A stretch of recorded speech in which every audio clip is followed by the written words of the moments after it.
pasangan suami istri berinisial FXDA dan TDA, ditangkap polisi setelah diduga mencuri sejumlah kacamata mahal dari 3 optik di Jakarta dan Bekasi. Penangkapan dilakukan tim Jatanras Polda Metro Jaya di rumah mereka di kawasan Cempaka Putih Barat, Jakarta Pusat. Aksi mereka terbongkar usai rekaman CCTV dari lokasi kejadian viral di media sosial. Dalam video penangkapan TDA, sang istri sempat marah-marah dan membantat meski ditunjukkan bukti rekaman. Sebaliknya FXDA terlihat tenang dan pasrah.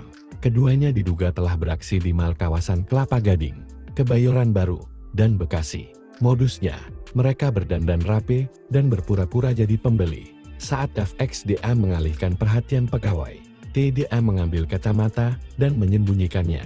Dalam satu aksi, TDA bahkan pura-pura menjambak rambut suaminya untuk mengalihkan fokus petugas toko. Polisi menyita sejumlah barang bukti dan kini keduanya ditahan di Mapolda Metro Jaya. Mereka dijerat pasal 363 KUHP dengan ancaman 7 tahun penjara.